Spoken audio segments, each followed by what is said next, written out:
तेलंगाना के chief minister Revanth Reddy के हाथों नानक रामगुड़ा इलाके में Telangana state fire services headquarter building का इफ्तिताह अमल में आया। शहर के नानक रामगुड़ा इलाके में फायर डिपार्टमेंट के हेडक्वार्टर बिल्डिंग 17 करोड़ रुपए की लागत से तामीर की गई है, जो कि 29,653 मुरबा फीट पर मुश्तमिल है। नई इमारत PSAP यानी पब्लिक सेफ्टी आंसरिंग पॉइंट से लैस है और हफ्ते के तमाम दिन 24 घंटे इससे मदद ली जा सकती है। वज़ीर आला रेवंत रेड्डी ने इतवार को इमारत का इफ्तिताह किया। अपने खिताब में उन्होंने कहा कि हुकूमत जल्द ही 2050 का मेगा मास्टर प्लान लाने जा रही है। शहर हैदराबाद की तरक्की के लिए साबिक़ा हुकूमतों ने जो फैसले लिए हैं, उन फैसलों के मुताबिक ही शहर की तरक्की के लिए मजीद इक़दाम किए जाएंगे। चीफ मिनिस्टर ने कहा कि मेट्रो को वसअत दी जा रही है ताकि लोगों को सहूलत मिल सके। उन्होंने आतिश अमले की खिदमत की भी भरपूर सिताइश की, जो लोगों की हिफाजत के लिए अपनी जान की बाजी हारते हैं।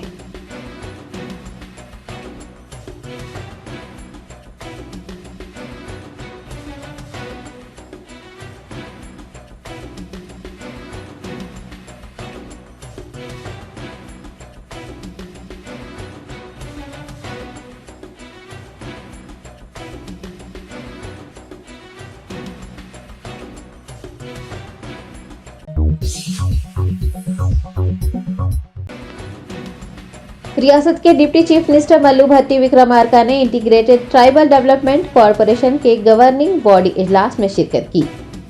भद्राचलम ITDA प्रोजेक्ट ऑफिस में इंटीग्रेटेड ट्राइबल डेवलपमेंट कॉरपोरेशन का गवर्निंग बॉडी इजलास मुनक्किद हुआ। डिप्टी चीफ मिनिस्टर मल्लू भट्टी विक्रमार्का, इंचार्ज मिनिस्टर कोमटी रेड्डी वेंकट रेड्डी, मिनिस्टर तुम्मला नागेश्वर राव, MLA रामदास नायक के अलावा खम्मम जिला कलेक्टर व दीगर ने इसमें शिरकत की। प्रोजेक्ट ऑफिसर प्रतीक जैन ने इस मौके पर ITDA प्रोजेक्ट के तहत गौतम व दीगर की शुरू करदा सरगर्मियों के बारे में बताया।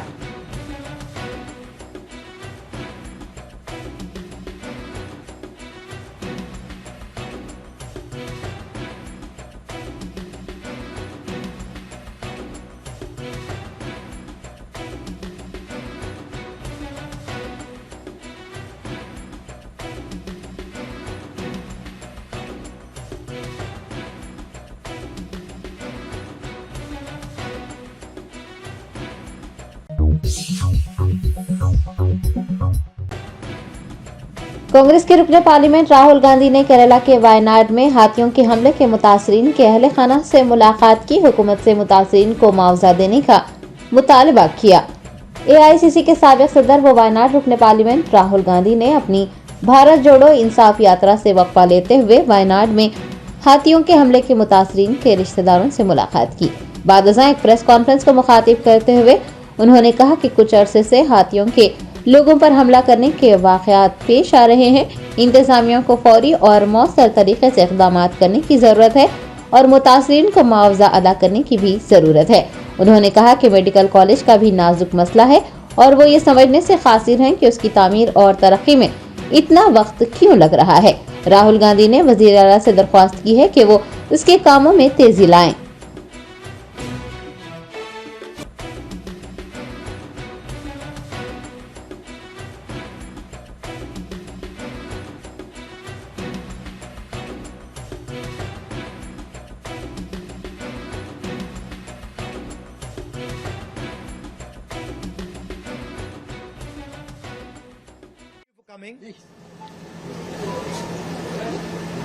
We've been facing now these tragedies that are coming out of man-animal conflict for some time, and in the last few days there have been a larger number of them.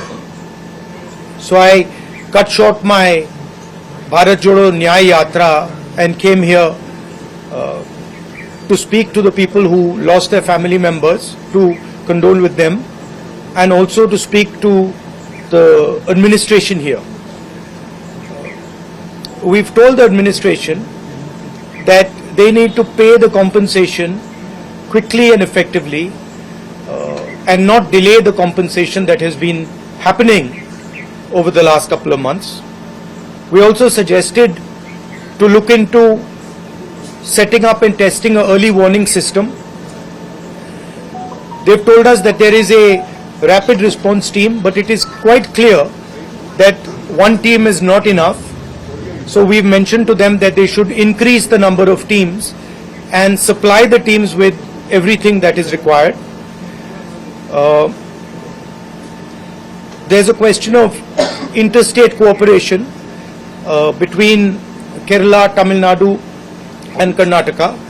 We mentioned to them that we will also play a role in trying to improve the coordination, but it's important that the three states coordinate between each other as far as this issue is concerned. Finally, the medical college, which is a critical issue, and I mentioned to the administration today that I don't understand why it is taking so long to develop and build a medical college here. It is not such a complicated thing to do, and it's a tragedy that even after people are losing their lives, are getting injured, they are not having a proper medical college here. And I've written to the Chief Minister and I would request him again to please expedite this matter. It is almost becoming a joke now. And finally, I think it's important that the government should bear the cost of treatment of the people who have been injured in this latest spate of attacks.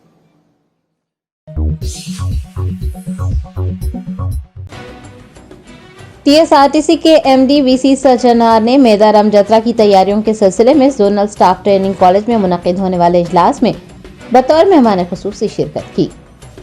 Medaram जत्रा, जिसे रियासती त्यौहार करार दिया गया है, इस साल 21 फरवरी तक 24 फरवरी तक मुनक्किद की जाएगी। अकीदतमंदों की सहूलत के लिए महकमा टीएसआरटीसी की जानिब से खुसूसी बसें चलाई जा रही हैं।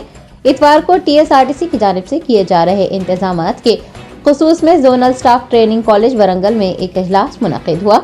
एमडी वीसी सज्जनार ने इस प्रोग्राम में बतौर मेहमान खुसूसी शिरकत की और ड्यूटी अंजाम देने वाले टीएसआरटीसी अमले के लिए यूनियन बैंक ऑफ इंडिया के ताउन से डिजाइन की गई टी शर्ट्स की नकाब कुशाई की।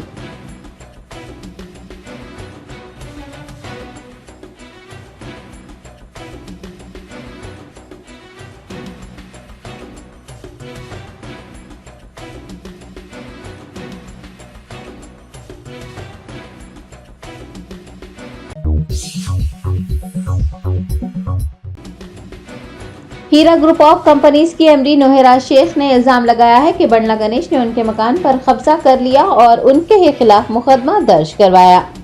Nowhera Shaikh, managing director Heera group of companies, ने अपने दफ्तर में एक प्रेस कॉन्फ्रेंस को मुखातिब किया और इल्जाम लगाया कि बंडला गणेश ने उनके 75 करोड़ रुपए के मकान पर कब्जा करने का मंसूबा बनाया है। नोहेरा शेख ने कहा कि उन्होंने अपना मकान बंडला गणेश को किराए पर दिया था। जब उन्हें अपने घर में गैर समाजी सरगर्मियां होने का इल्म हुआ तो वो हक़ाइक़ जानने के लिए वहां गई। ताहम बंडला गणेश ने उनके खिलाफ ही मुकदमा दर्ज करवाया। बंडला गणेश की जानिब से मकान के किराए के मुआहदे में जालसाजी किए जाने का इंकशाफ हुआ है। हीरा ग्रुप ऑफ कंपनीज की एमडी ने कहा है कि फिल्मनगर पुलिस ने सुप्रीम कोर्ट के अहकामात को नजरअंदाज किया है। वो फिल्मनगर पुलिस के इस रवैये की शिकायत डीजीपी से करेंगी।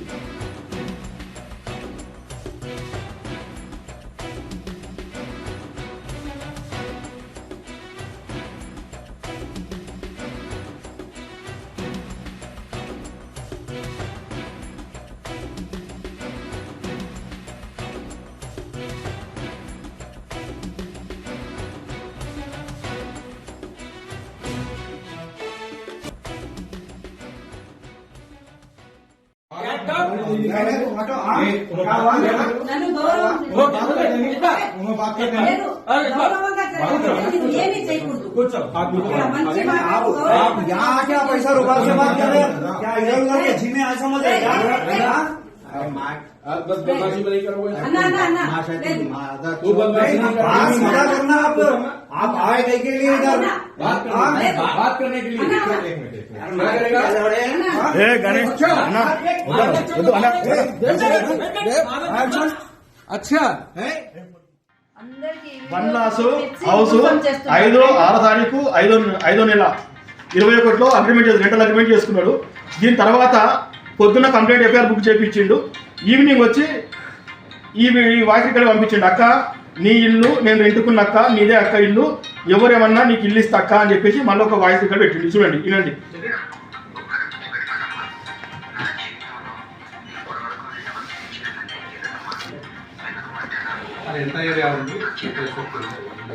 ఇల్లు ఎంత సెట్ ఉంది? అది ఫస్ట్ ఫ్లోర్ ఇచ్చి ఉన్నాము రెంట్కి, సెకండ్ ఫ్లోర్ థర్డ్ ఫ్లోర్ వచ్చి మనదన్నమాట. సిపి గారి పేరు అతనికి అరెస్ట్ చేయాలా, క్రిమినల్ ఎఫ్ఐఆర్ చేయాలా అతని పైన.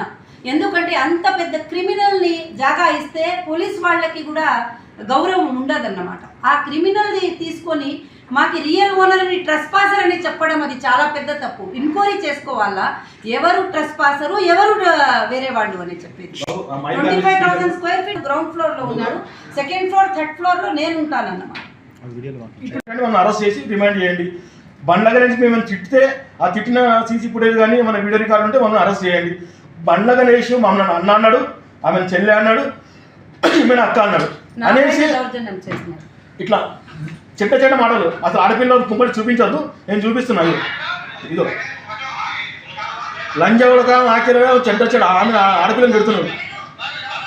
ఆయన తిట్టి ఆయన దాడి చేసి అప్పటికి కూడా నేను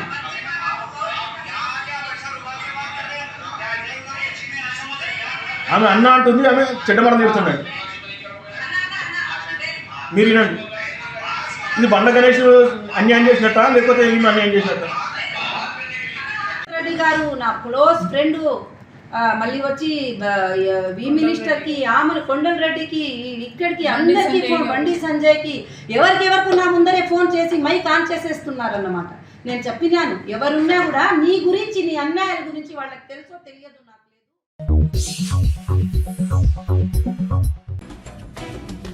मजलिस बचाओ तहरीक के तर्जुमान अमजदुल्ला खान खालिद ने कहा कि AIMIM सदर बैरिस्टर असदुद्दीन ओवैसी और चंद्रानगुट्टा MLA अकबरुद्दीन ओवैसी दोनों नादान मुसलमान लीडर साबित हुए हैं और अवामी मिजाज का अंदाज़ा लगाने में नाकाम रहे हैं।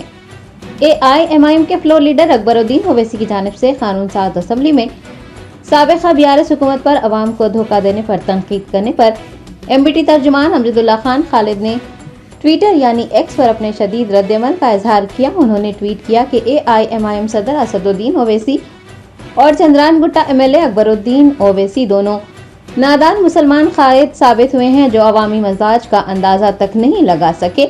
पहले उन्होंने मुसलमानों पर अपना पोशीदा एजेंडा मुसल्लत करने की कोशिश की, तश्कील तेलंगाना की मुखालिफत की, रियासत की तश्कील के लिए जद्दोजहद करने वाले मुस्लिम रहनुमाओं और तंजीमों को धमकी देने की कोशिश की। ताहम मुसलमानों ने तश्कील तेलंगाना की जद्दोजहद में हिस्सा लिया और अलहदा रियासत की तश्कील मुमकिन हो पाई। अमजदुल्ला खान खालिद ने याद दहानी करवाई कि MBT वो वाहिद मुस्लिम सियासी जमात थी जिसने तेलंगाना रियासत के क़याम की हिमायत की थी। उन्होंने लिखा कि तेलंगाना असम्बली इंतखाबात के दौरान AIMIM की जानिब से कांग्रेस की मुखालिफत की गई अपनी तकारीर और बयानात के दौरान उसके कायदीन के खिलाफ नाजेबा जबान भी इस्तेमाल की गई, लेकिन मुसलमानों ने BRS को मुस्तरद कर कांग्रेस को वोट दिया। मजलिसी कायदीन अब वक्फ इमलाक के तहफ़्फ़ुज़, मुसलमानों के लिए 12% तहफ़्फ़ुज़ात और पुराने शहर में मेट्रो रेल का मुतालबा करते हुए हंसी मजाक का सबब बन गए हैं, जबकि गुज़िश्ता 9 सालों से वो इन मसाइल पर खामोशी इख्तियार किए हुए थे।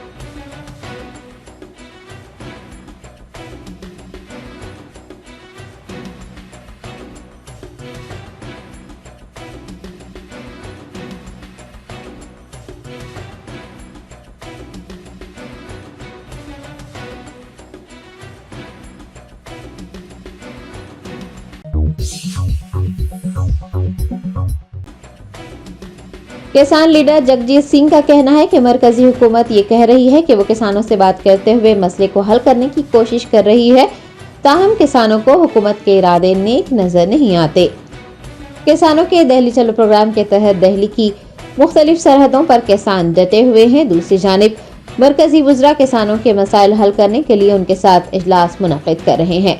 दरियासना शंभू बॉर्डर पर किसान लीडर जगजीत ने मीडिया के नुमाइंदों से बात करते हुए कहा कि एक तरफ मरकजी हुकूमत ये जाहिर कर रही है कि वो किसानों से बातचीत करते हुए कोई हल तलाश करने की कोशिश कर रही है, लेकिन हम देख रहे हैं कि हुकूमत के इरादे अच्छे नहीं हैं।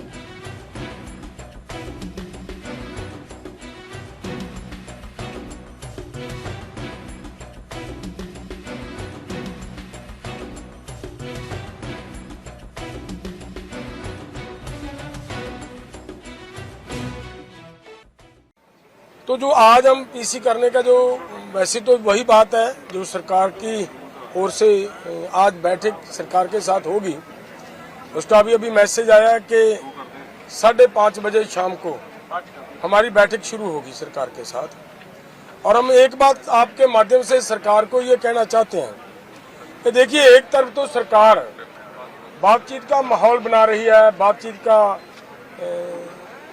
कोशिश कर रही है कि बातचीत के माध्यम से इसका मसले का हल किया जाए, लेकिन दूसरी तरफ जो हमें दिखने में आ रहा है, आगे जहाँ पे बैरिकेडिंग हुई है वहाँ पे पुलिस हो, कोई दिक्कत नहीं है, पुलिस ने अपना काम करना है, लेकिन जो हमें इन्फॉर्मेशन मिल रही है वो ये मिल रही है कि वहाँ पे कुछ लोग ऐसे हैं जिनके ना नेम प्लेट है, ना उनके जो यूनिफॉर्म होनी चाहिए वो यूनिफॉर्म है।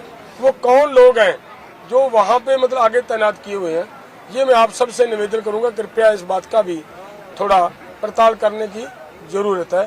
सरकार का जो अंदर का रवैया इस चीज़ से बाहर निकल कर आ रहा है, दिख रहा है कि सरकार की नीयत ठीक नहीं है। अगर ये हमारी जरूर कहने का मतलब है कि देखिए, बहुत सारी बैठकें हो गई हैं, जिस बात को सभी लोग सुनना भी चाह रहे हैं, बैठकें बहुत हो गई हैं। सरकार हमें ये कहकर गई थी उस दिन कि हमें संडे का टाइम दीजिए, हम थोड़ा फ्रेमवर्क करके आएंगे, आपको बताएंगे क्या देते हैं, क्या इन तीनों मांगों के ऊपर, जैसे एमएसपी की गारंटी का कानून लेना है, किसानों की कर्ज मुक्ति है, डॉक्टर स्वामीनाथन रिपोर्ट है, WTO से भारत का बाहर आना, भारत बाहर आए या कम से कम एग्रीकल्चर सेक्टर को उससे बाहर निकाला जाए, और आगे जो लैंड एक्विजिशन एक्ट 2013 का जो पहले से बना हुआ, हमारी डिमांड है कि उसी को लागू रखा जाए। जिस तरीके से 2015 में इन्होंने एक मॉडल एक्ट बनाकर एक नया प्रपोजल देकर सरकार ने अलग अलग राज्यों को भेज दिया, और उसके माध्यम से बिल्कुल हमारे किसानों की लूट हो रही है और कारपोरेट्स के पक्ष में जा रहा है वो जो इन्होंने मॉडल एक्ट दिया। इन सबको वापस लेने की हमने मांग की है। जो पहले की मांगे, कुछ लखीमपुर खीरी के मामले हैं, उनके किसानों के ऊपर पिछले आंदोलन के मुकदमे हैं, बिजली शोध बिल का मामला है कि बिजली शोध बिल वापस लेना है, लेकिन इन कुछ के ऊपर सरकार की कुछ सहमति बनती नजर आ रही थी।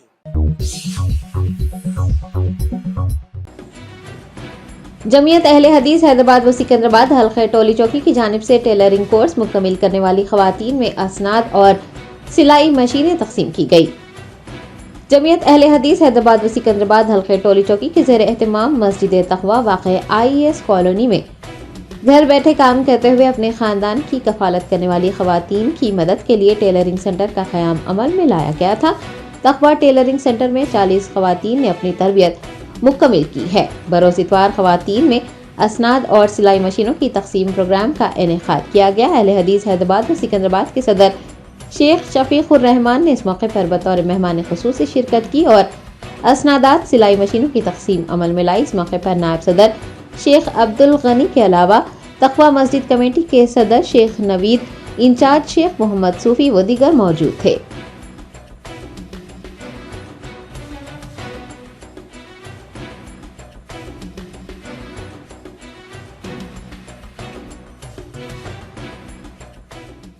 रहमतुल्लाहि बरकातुहू। अल्हम्दुलिल्लाहि रब्बिल आलमीन वस्सलातु वस्सलामु अला रसूलिहिन नबील करीम अम्मा बाद। अल्हम्दुलिल्लाह आज हम मस्जिद तक़वा अहले हदीस टोली चौकी के ख़वातीन के हिस्से में बैठे हुए हैं। अल्हम्दुलिल्लाह यहाँ के ज़िम्मेदारों ने टेलरिंग सेंटर का इफ्तिताह तकरीबन 4 माह कबल शुरू किया और इसमें 2 शिफ्ट रखे जो 11 बजे से 3 बजे तक है। और इस सेंटर की खुसूसियत ये है कि रोज़ाना बाद नमाज ज़ोहर यहाँ पर हाज़िर होने वाली ख़वातीन को जो टेलरिंग के सिलसिले में रुजू होती हैं, इनको कुरान करीम की तालीम का नज़्म किया है और हर हफ्ते में एक मरतबा बुध के दिन इन ख़वातीन की तरबियत का भी नज़्म किया है जो काबिल तारीफ़ है। अल्हम्दुलिल्लाह एक कोर्स मुकम्मल हुआ जिसमें सर्टिफिकेट्स दिए गए और 10 मशीनें भी टेलरिंग सेंटर से मुस्तफ़ीद होने वाली ख़वातीन को दी गई हैं। ये काबिल तारीफ़ हैं। मैं यहाँ पर आवाम को ख़ुसूसन ख़वातीन को ये पैगाम दूँगा कि आप लोग इस सेंटर से रुजू हों और ज़्यादा से ज़्यादा बड़ी तादाद में टेलरिंग सीखें और अपने ख़दमों पर ठहरें, ख़ुददारी का मुजाहरा करें। अपनी बेकसी बेबसी मजबूरी लोगों के सामने ज़ाहिर करने के बजाय अपने आप को इस तरफ मायल करें और मेहनत करें और टेलरिंग सेंटर से रुजू हों। यहाँ से टेलरिंग सेंटर में आप सीखें, तैयार हो जाएं और दूसरों के लिए फ़ायदेमंद साबित हों। ये आपके ज़रिए माश भी होगा और आपके लिए इज़्ज़त की ज़िंदगी गुजारने का एक ज़रिया भी होगा। इसके बाद मेरा एक आखिरी पैगाम ख़वातीन से ये है कि अभी रमज़ान मुबारक आ रहा है। इस मौके पर आप तमाम से गुजारिश है कि अपनी इज़्ज़त और इस्मत की हिफाजत करें, बाज़ारों की ज़ीनत ना बने। ये इबादत का महीना है, अपने घरों में रहें, इबादत करें। जो भी आपको ख़रीदो फ़रोख्त करनी है रमज़ान मुबारक से पहले ख़रीदो फ़रोख्त कर लें और रमज़ान को इबादत का महीना समझते हुए इबादत करते हुए गुजारें। इसी महीने में मग़फ़िरत तलब करें, रब की रहमतें तलब करें। इंशाअल्लाह अल्लाह ताला आपकी दुनिया और आखिरत दोनों को सुधार देगा। अस्सलामु अलैकुम व रहमतुल्लाहि व बरकातुहू। रियासत तमिलनाडु और मरकज़ के ज़ेर इंतज़ाम इलाके पडुचेरी में हुकूमत की जानिब से पिंक कॉटन कैंडी पर पाबंदी लगाने के बाद मुल्क की तमाम रियासतों बशमूल तेलंगाना में भी पिंक कॉटन कैंडी पर पाबंदी लगाने की मांग की जा रही है, क्योंकि कॉटन कैंडी में मौजूद डाई कैंसर जैसी मौती बीमारी का सबब बनती है। पिंक कॉटन कैंडी, जिसे आमतौर पर बुड्ढी का बाल कहा जाता है, बच्चों और बड़ों का पसंदीदा होता है। लेकिन आपको ये जानकर हैरानी होगी कि जिस कॉटन कैंडी को इतना शौक से खाया जाता है वो हमें कैंसर जैसे मर्ज में मुब्तला कर सकती है। इसमें पाया जाने वाला रोडामाइन बी, जो कि पानी में हल हो जाता है, एक डाई की तरह काम करता है और गुलाबी रंग का हो जाता है। Rhodamine B textile industry, leather, paper printing, paint और प्लास्टिक इंडस्ट्री में वसी पैमाने पर इस्तेमाल किया जाता है। देखने में ये हरे रंग का पाउडर होता है जो कि पानी में हल होकर गुलाबी रंग का हो जाता है। इस डाई का इस्तेमाल सांस की तकालीफ, खारिश का सबब बनता है और अगर तवील मुद्दत तक इसको इस्तेमाल किया जाए तो 60 दिन तक जिस्म में मौजूद रहकर ये गुर्दे, जिगर और आंत में जमा हो सकता है। गुर्दे नाकारा हो सकते हैं। इतना ही नहीं, ये जिगर को मुतासिर करने के अलावा आंतों का अल्सर का सबब भी बन सकता है। ये भी वाज़ेह रहे कि FSSAI कुछ मसनवी और कुदरती रंगों की खाने पीने की अशिया में इस्तेमाल करने की इजाज़त देता है, जो मुनासिब मक़दार में इस्तेमाल होने पर महफूज समझे जाते हैं। तमिलनाडु और पडुचेरी से इकट्ठे किए गए मुतादिद कॉटन कैंडी के नमूनों में रोडामाइन बी पाए जाने के बाद उनके इस्तेमाल पर पाबंदी आयद कर दी गई है। खाने पीने की चीज़ों की तैयारी में इसका इस्तेमाल, पैकेजिंग, दरामद या शादियों व दीगर अवामी तकरीबात में इससे तैयार की गई अशिया पेश करने पर food safety and standard act 2006 के तहत सजा दी जाएगी। तमिलनाडु और पडुचेरी में कॉटन कैंडी पर पाबंदी लगाने के बाद चीफ मिनिस्टर रेवंत रेड्डी से भी तेलंगाना में पिंक कॉटन कैंडी पर पाबंदी लगाने का मुतालबा किया जा रहा है। मुल्क के दीगर रियासतों में भी इस तरह की पाबंदी की मांग की जा रही है। हुकूमत की जानिब से न सिर्फ इस पर पाबंदी लगाने की जरूरत है, बल्कि अवाम में शऊर बेदार करने की भी जरूरत है, ताकि कैंसर जैसे मौजी मर्ज व दीगर बीमारियों से बचा जा सके।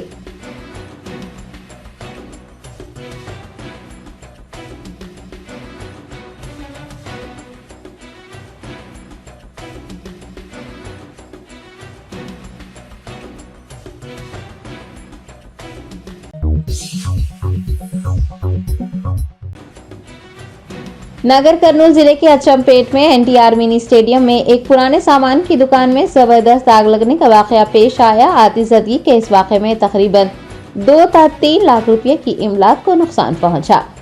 जराये ने बताया कि श्री सलम हैदराबाद कौमी शाहरा के करीब अचमपेट के एनटीआर मिनी स्टेडियम में एक पुराने सामान की दुकान में उस वक्त आग लग गई जब एक नामालूम शख्स ने वहां सिगरेट फेंका। बताया गया है कि आतिशबाजी के वाकये में तकरीबन 2 से 3 लाख रुपए का माली नुकसान हुआ है। आतिशप्रो अमले और पुलिस ने आग बुझाने के इक़दाम किए।